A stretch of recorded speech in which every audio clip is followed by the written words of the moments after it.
Inilah suasana hearing DPRD Kabupaten Pasuruan terkait kasus siswi disekolahkan sekolah, imbas foto syur beredar di media sosial. Air mata dari RHM, ibu siswi berinisial M yang dikeluarkan dari SMKN Rembang tak terbendung. Ia kecewa dengan keputusan pihak sekolah. Pihak keluarga menilai sang siswi sejatinya sudah menjadi korban mantan kekasihnya yang telah menyebarkan foto-foto syur tersebut. Kasus itu juga jadi perhatian Lembaga Perlindungan Anak atau LPA setempat. LPA menyayangkan kebijakan sekolah. Kepala sekolah, ayo ditutup. Ini aib ini. Memang saya anggap ini aib karena apa? Anak yang masih anak-anak disuruh pelaku. Akhirnya dia nggak mau dengan pelaku itu, ya itu disebarkan. Makanya karena anak ini korban, tolong biarkan anak sekolah. Kalau memang nanti di sekolahan itu ada sanksi, silakan sanksi. Wakil Ketua LPA Pasuruan Daniel Effendi menceritakan kasus itu bermula saat foto syur M yang bertelanjang dada beredar di media sosial. Foto itu diambil dari screenshot saat M video call dengan mantan kekasihnya. Foto itu disebarkan oleh mantan kekasihnya yang sakit hati usai diputus oleh M. Insiden itu berlangsung sekitar Oktober 2019 silam. Sementara Kepala SMKN Rembang Imam Mahmudi menepis kabar bahwa sekolah telah mengeluarkan M. Menurut Kepala Sekolah, M pelajar bermasalah sehingga orang tua M menarik dari sekolah dan akan menyekolahkan ke tempat lain.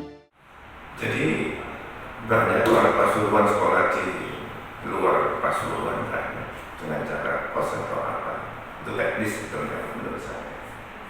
Jadi sekali lagi bahwa anak dilindungi kami sepakat, kami setuju. Hanya kami minta masukan, gitu ya. Jadi pelanggaran yang dilakukan oleh anak ini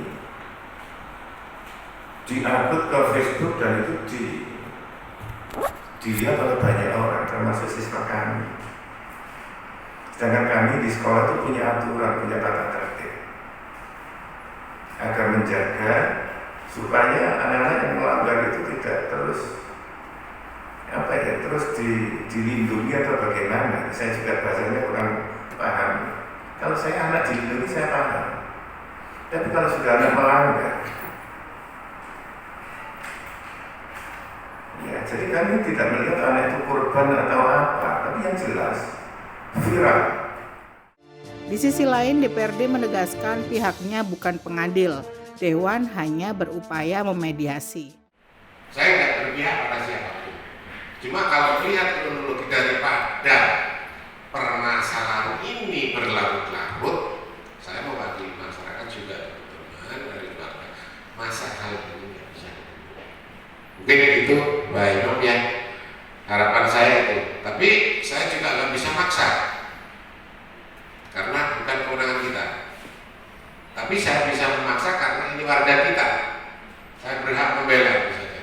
Terima kasih. Monggo Pak Imam, biar disaksikan oleh teman-teman kita. Pertemuan itu sendiri belum membuahkan hasil, sebab masing-masing pihak masih kekeh dengan sikapnya. Dari Bangil, Kabupaten Pasuruan, Iwan Andrik melaporkan.